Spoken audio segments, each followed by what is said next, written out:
ara, jo. Pues por una razón sencilla, Jaume. Porque ahora nos toca a nosotros. Es nuestro momento. Ya no podemos seguir perdiendo el tiempo, desgastándonos, consumiendo glucosa cerebral de quién tiene la culpa, lo hizo el uno, lo hizo el otro. Es el momento en que cada uno de nosotros digamos, es mi vida, es mi futuro. Es absurdo que pretendamos que las circunstancias mejoren si no estamos dispuestos a mejorarnos a nosotros mismos. Lo que se trata es de que seamos de verdad conscientes de este hecho. Nosotros podemos crear nuestro futuro. Tenemos que saber cómo, de qué manera sucede esto, cuál es el camino, cuál es la vía para aflorar ese potencial que las personas tenemos. Bueno, es de mucha actualidad, falleció ayer.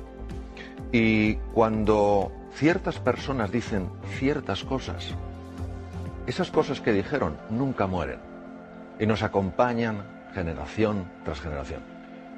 En el siglo XVII, un filósofo francés, René Descartes, padre de la filosofía racionalista, dijo, pienso, luego existo. Como si lo único importante y relevante en la vida de un ser humano fuera el intelecto. Nadie le quita el poder y el alcance al intelecto. Pero ¿qué pasa con las emociones? ¿Qué pasa con los sentimientos? ¿Qué pasa con la fuerza del corazón? Lo más íntimo en el ser humano. Pues fíjate lo que decía. La salvación de nuestro mundo se encuentra en el corazón de las personas. No habla del intelecto, no habla de la erudición, habla del corazón, en su humildad.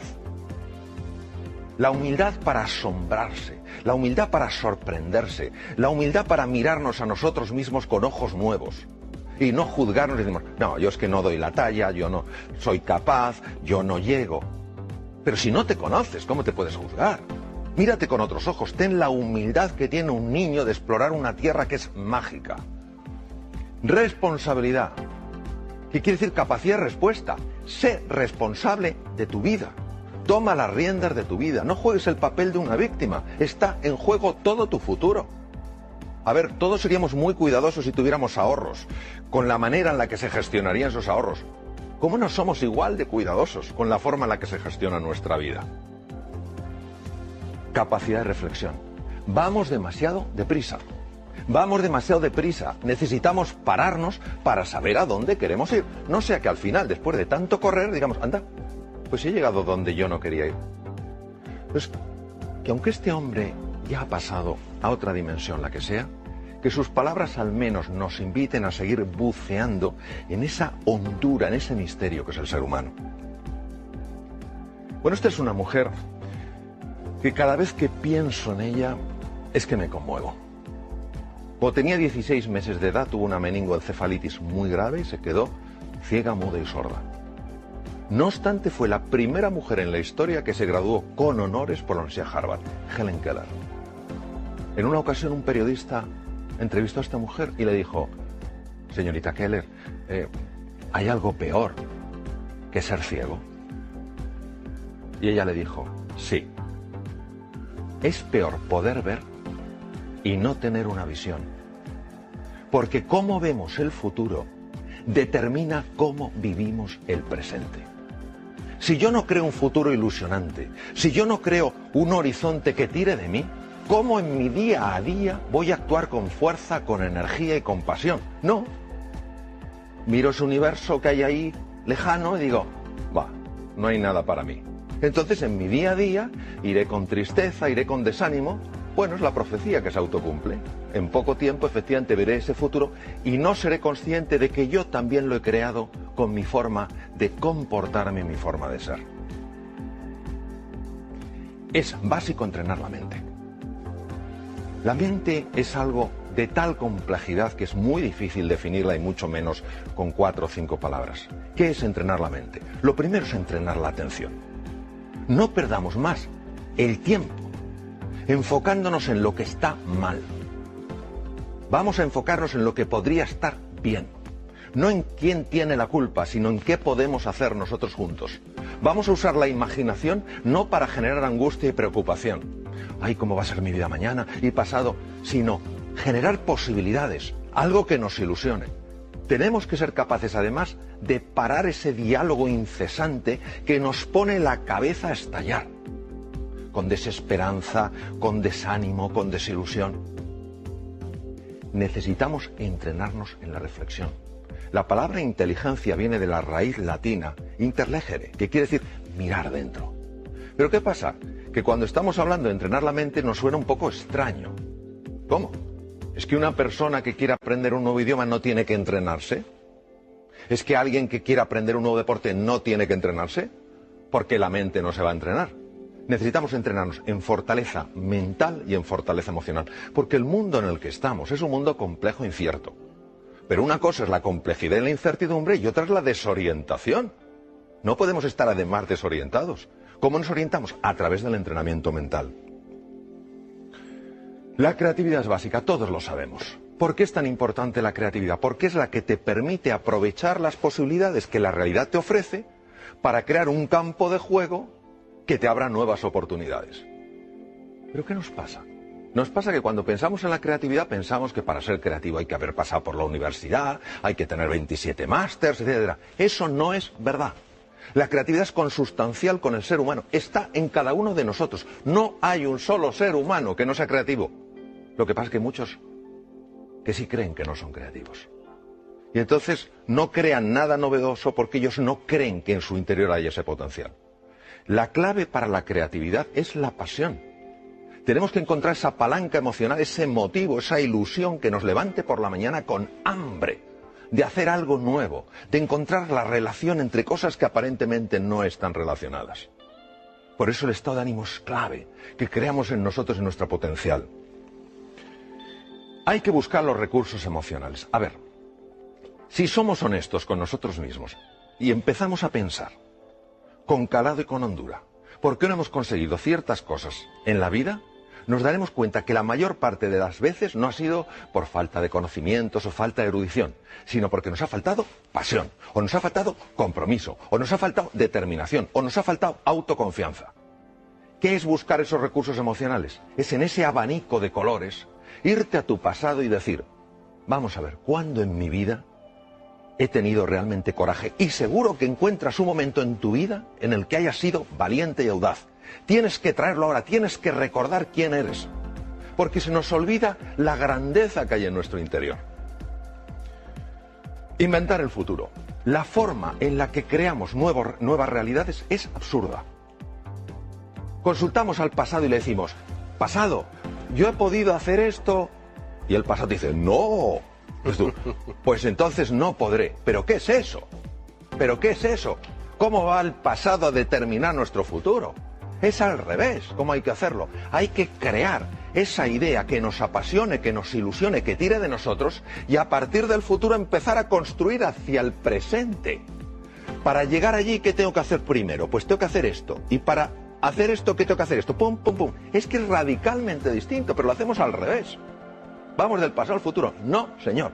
El pasado no tiene por qué predecir tu futuro. Para nada. Está muy bien que te informe, por supuesto, pero que no te determine.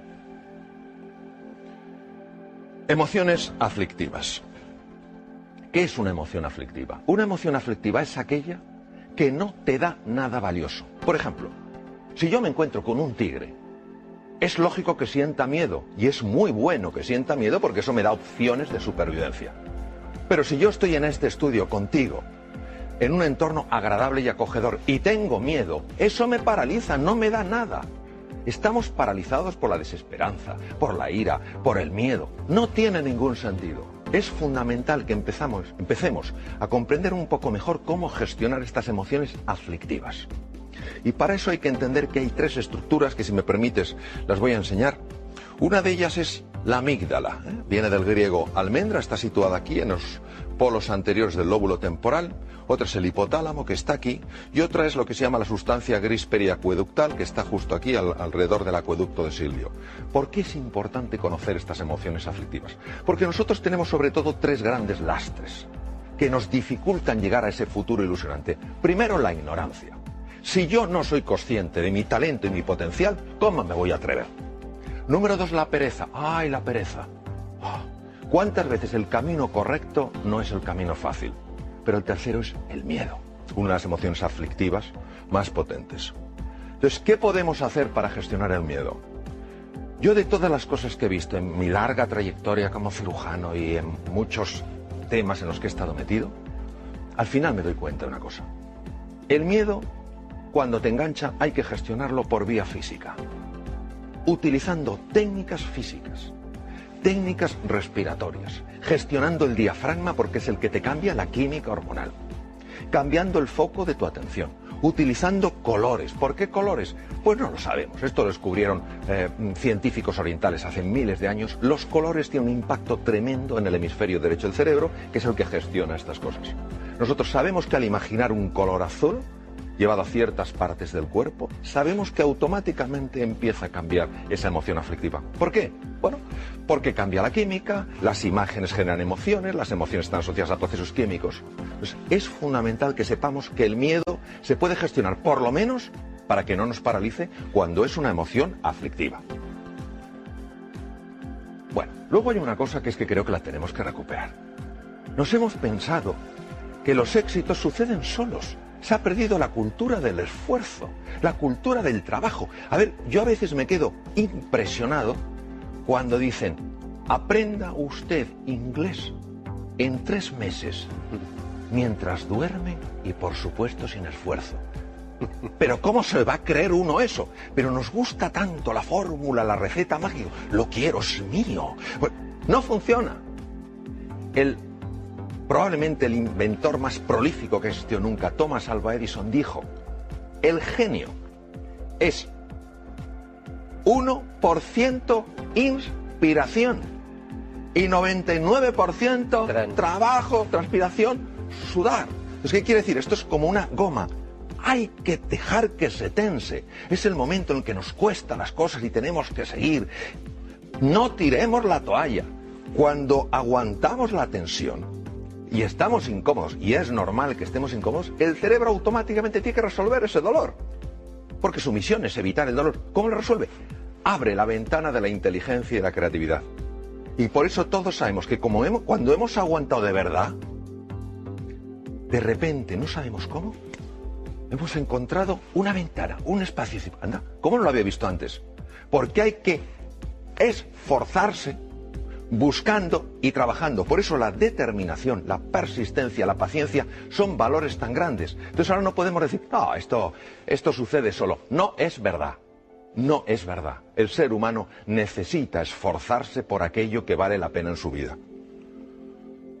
¿La V de qué? De valores. A ver, creo, desde mi pequeña perspectiva, que necesitamos urgentemente recuperar los valores.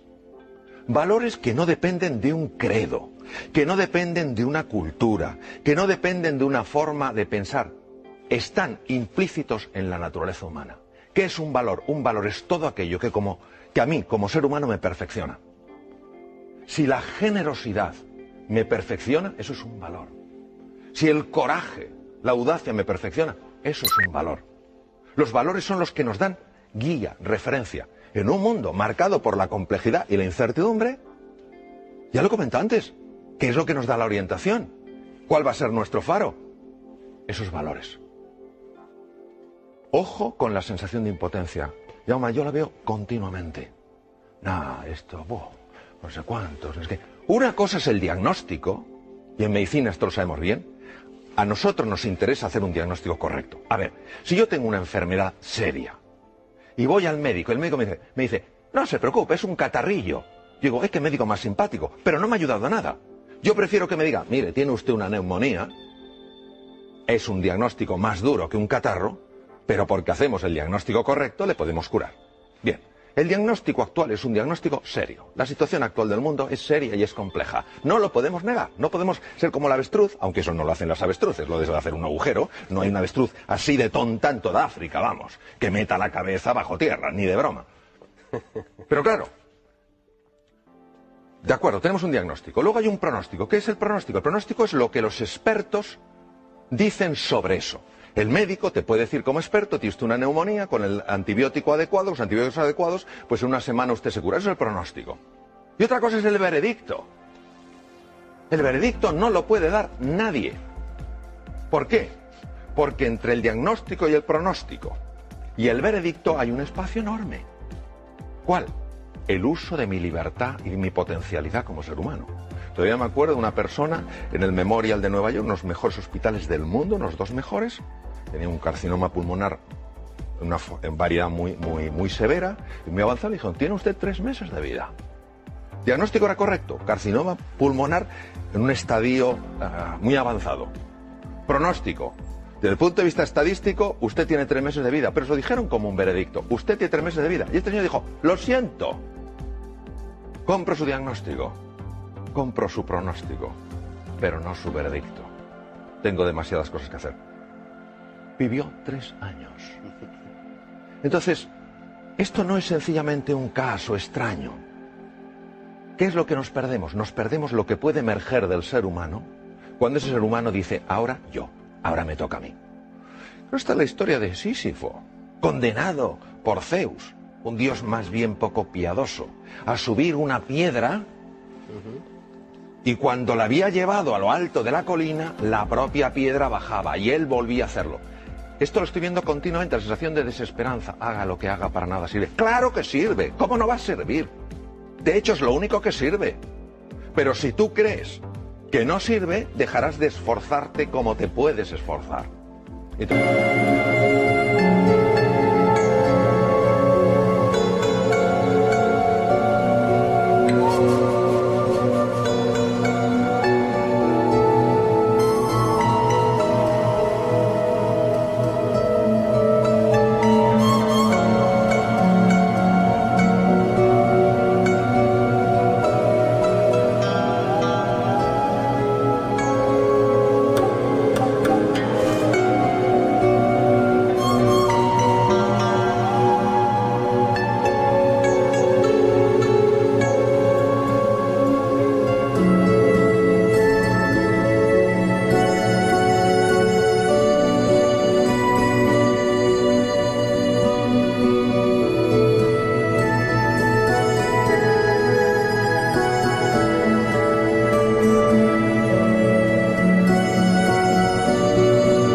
La desesperanza. Este es el drama de hoy. El drama de hoy no es ya la dificultad que hay, que es real, sino nuestra sensación de impotencia que le está acompañando. Uno se pregunta, ¿por qué tuvo tanto impacto esta película durante la Segunda Guerra Mundial? Porque habla de las creencias. Son 3 personajes que van con Dorothy, cada uno se ve limitado por algo. Y hay un mago que se supone que es un ser enorme, con unas voces tremendas, y al final se dan cuenta que es un hombre con una megafonía. Es chiquitín, tiene una megafonía. Así son nuestras creencias limitantes, esos programas que tenemos metidos. No puedes, no llegarás, no serás capaz. Pero si esos son puras entelequias. Lo que pasa es que las vivimos como reales. El oráculo de Delfos. Un griego está consultando al oráculo de Delfos. Es importantísimo que sepamos que nosotros podemos escuchar 2 tipos de voces. La primera voz es la de la jaula de grillos. No puedes, no eres capaz, no hay salida, tú ni siquiera lo mereces. A eso no hay que escucharla. Y hay otra que es el maestro interior, que te dice confía en ti, cree en ti. ¿Cómo notas que te habla uno u otro? Es muy fácil notarlo. Cuando te habla el maestro interior, notas paz y serenidad. Cuando te habla la otra persona, la otra voz, lo que notas es crispación, tensión y desánimo. Es fundamental que prestemos atención a la voz que nos ayuda, no a la que nos anula. Bueno, esto a mí como médico me impacta profundamente. La actitud, ¿qué es la actitud? La actitud es cómo me posiciono yo frente a una realidad. Está más que demostrado médicamente que la actitud de una persona frente a una enfermedad afecta a todos estos niveles. Los linfocitos, ¿qué son linfocitos? Células que atacan bacterias, virus, tumores. Células fagocíticas, los fagocitos, lo mismo, los engloban de otra manera. Macrófagos, son el servicio de limpieza del organismo. Se ingieren, destruyen todos esos detritus para que no se infecten. Anticuerpos, fibroblastos, generadores de la cicatriz. Todo esto es afectado por la actitud. Y uno dirá, ¿pero cómo es posible? Porque la actitud afecta mis emociones. Mis emociones son procesos químicos. Y todas estas células que vemos en la pantalla tienen receptores para esas moléculas. Claro, no es lo mismo que a un linfocito que tiene que pelear con una bacteria se le pegue la molécula del entusiasmo que la del desánimo. Porque imagínate un linfocito acercándose a una bacteria con la molécula del desánimo y el propio linfocito, claro, en lenguaje linfocítico, diciendo, oh, yo con esta bacteria no tengo nada que hacer, yo me voy.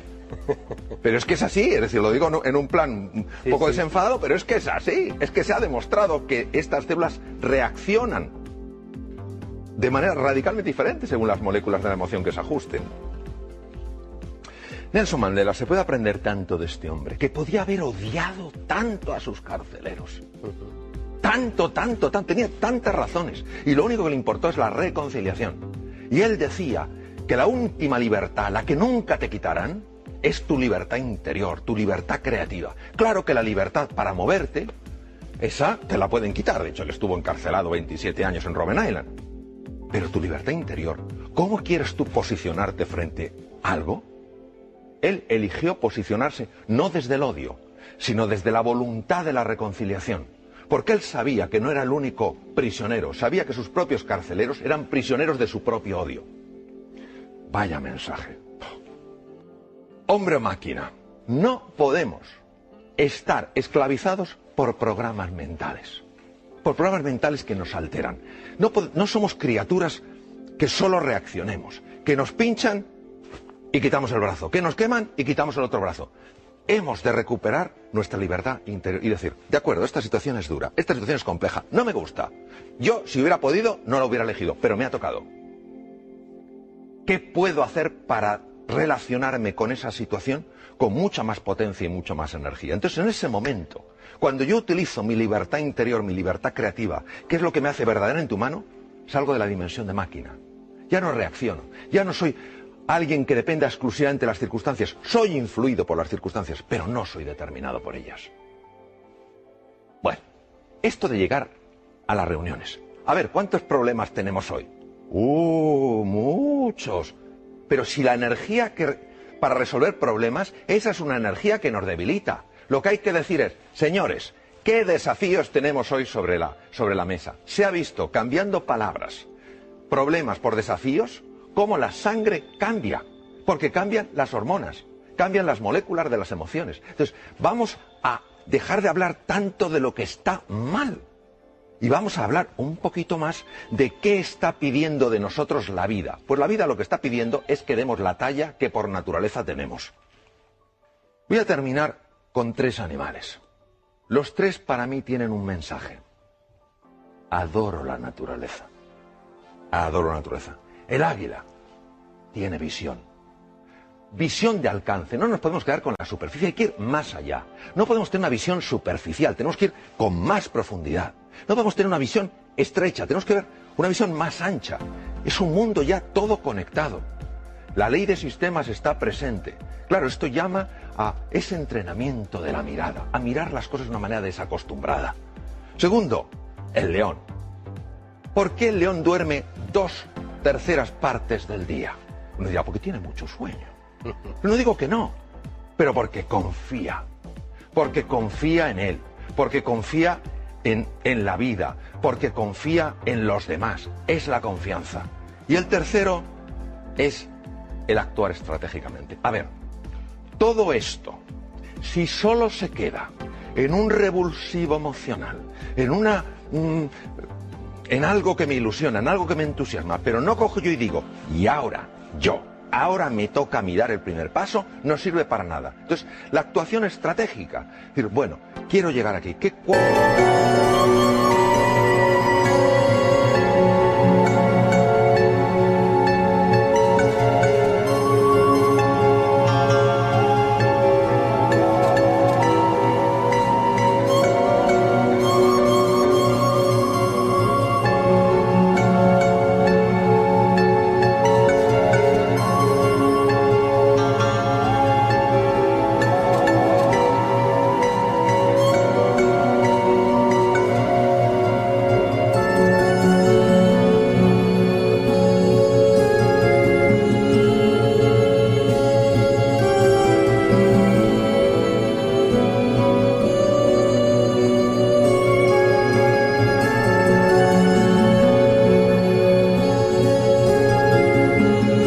cinco o seis cosas puedo poner en marcha simultáneamente para encaminarme.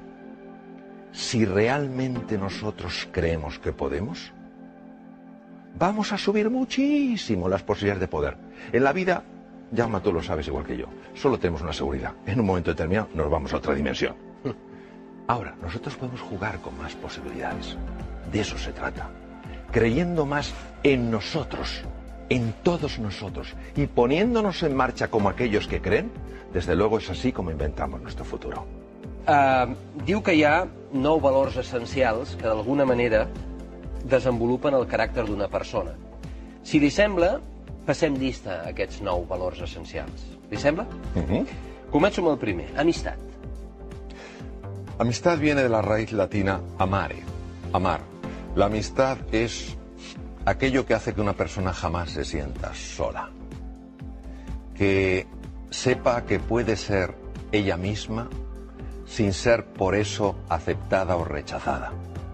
Porque se la quiere por quien es como ser humano, no por lo que tiene o por cómo se comporta. La amistad es algo de la que ya se hablaba pues, hace 25 siglos, ¿no? Es ese amor fraternal. Es sentir que en ese momento en el que te sientes especialmente débil y vulnerable, puedes hablar con alguien que es tu amigo. Y esa persona te va a ayudar, no te va a rechazar, no te va a juzgar. Por eso me parece tan hermosa esa cualidad, porque es la cualidad del encuentro. No hay un solo ser humano que pueda crecer y evolucionar hasta alcanzar su plenitud si no es con otros seres humanos. El ser humano crece en el encuentro, no crece aisladamente, no crece centrado en sí mismo. La amistad me parece maravillosa para esto. Alegría. Bueno, la alegría es muy distinta a la euforia. Lo mismo que el gozo es muy diferente al goce. La alegría es la percepción interior de que algo se está expandiendo. Y la alegría normalmente sucede siempre a la generosidad. Cuando yo hago algo por un ser humano, sin esperar nada a cambio, no quiere decir que no me guste, que la persona me diga gracias o que en un momento determinado me ayude, pero no lo hago por eso. Lo hago porque para mí esa persona está llena de dignidad. La respeto, la quiero ayudar, crecemos juntos. Entonces, cuando yo hago eso sin esperar nada a cambio, surge una emoción única, especial, que es la alegría. Reflexió. Ay, la reflexión, querido Jaume, la reflexión. En un mundo que va... La reflexión es igual al viaje interior. Es estar dispuesto a hacer el trabajo en mí mismo que necesito para transformar mi forma de ser. No para convertirme en quien debería de ser, sino para sacar a flote mi verdadero ser. Nos pasamos la vida intentando cambiar a los demás. Y tengo una noticia. Eso no funciona. No funciona. Porque cuando tú notas que alguien te está intentando cambiar, porque se supone que no haces las cosas o que no eres una persona suficientemente completa, te resistes. Pero cuando uno a sí mismo se dice, oye, yo esto lo tengo que cambiar. En el momento en el que tú te lo dices a ti mismo, ahí es cuando empieza el cambio. Eso sin reflexión no sucede. Compasión. Ay, la compasión. Compasión quiere decir conectar con la pasión, con el sufrimiento de un ser humano. Es la base de la empatía. No implica estar de acuerdo con lo que una persona hace. Es intentar entender por qué lo hace, cómo está viendo las cosas para actuar así. Es la base del encuentro entre dos seres humanos. Evita que reaccionemos y lo que invita es a explorar, a buscar, a comprender para poder ayudar. Compromís. Bueno, voy a poner un ejemplito. Yo comprendo que es posiblemente conocido, me gusta ponerlo. El compromiso no es la implicación. El compromiso es mucho más serio. Y suelo poner el ejemplo, posiblemente sea conocido, aún así es muy gráfico. Plato de huevos fritos con bacon, la gallina implicada, el cerdo comprometido. Se deja la piel. Entonces, el compromiso es cuando tú dices, esto sale sí o sí. Me caeré 27 veces. Cometeré 50 errores. Siempre me levantaré una vez más de las que me caiga. El compromiso solo lo llevas a cabo cuando algo es un valor tan importante que dices, hay demasiado en juego. Y cuando una persona está comprometida de verdad en algo, ahí es cuando empieza a emerger la grandeza que hay en el interior. Em salto, doctor Mario Alonso, dos valors perquè vostè n'ha parlat bastant durant la seva presentació, que és creativitat i entusiasme. I passo directament al valor de la fe. Fe es creer sin tener evidencias. Creo firmemente que la fe mueve montañas y que las montañas a veces más grandes no son las que vemos ahí fuera, sino las que tenemos dentro. Montañas que son falta de reconocimiento a nuestras propias capacidades, a nuestros propios recursos, a nuestra propia imaginación, a nuestra propia creatividad. Claro, la fe solo sucede si tú te pones en marcha apostando de verdad por ti.